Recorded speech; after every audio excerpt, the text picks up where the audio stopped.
Hey everyone, welcome back to another video. I hope you guys are all having a wonderful Monday. Today we're going to be talking about my Gargoyle Gecko Mango. It's been almost 8 months since I've made a video about him, so it's been far too long, and I've been struggling with him a little bit, so I thought we'd make an update video about him today. And the problem I'm having with him is that he's not growing. He's growing very slowly, which is something that's a little bit unusual over here, especially for me.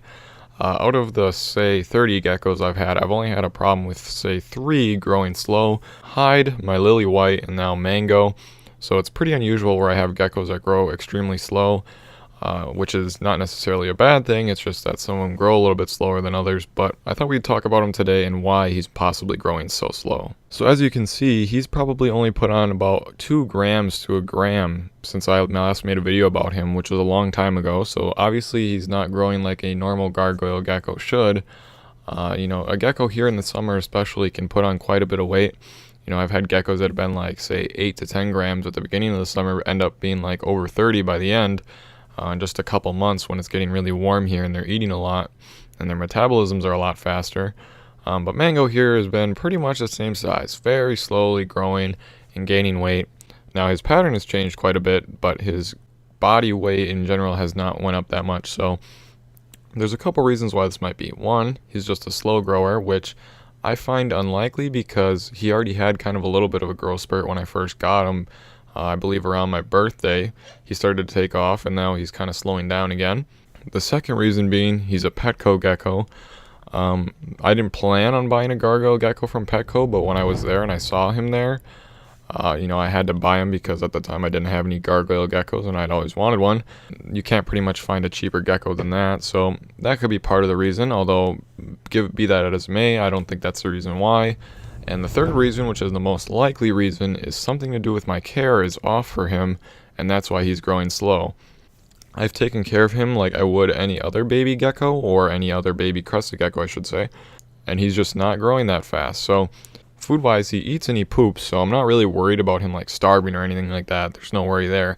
It's just he's not eating a lot and he's not growing faster like I would normally expect to see with these baby geckos. And at this point, I've tried pretty much every single food I've tried. Let's see.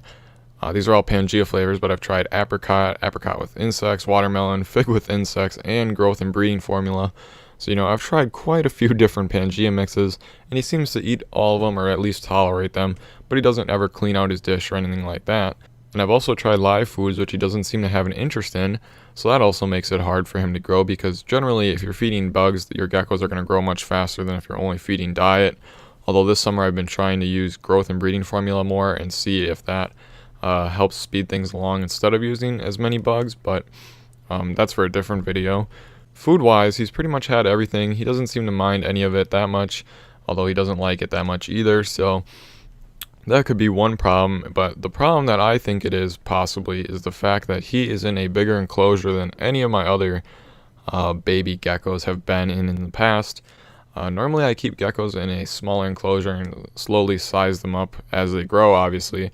But when he hit 5 or 6 grams, I put him into a bigger tub that I normally wouldn't put him into until he's like, say, 15 or 20 grams.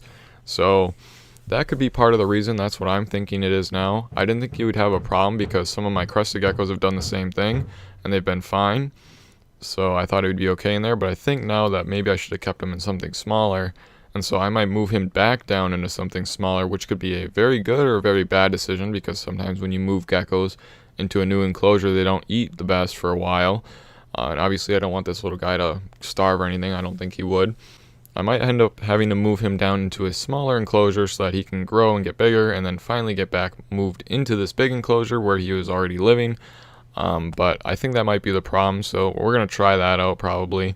And we'll see how that goes. And I promise to make a video on him in the future when he does start to grow, because gargoyle geckos can change quite a lot as they go into adulthood. It's just unfortunately now he is still so small that I don't have much pattern or growth wise to show you. But anyway, thank you so much for watching, and I hope to see you in next week's video.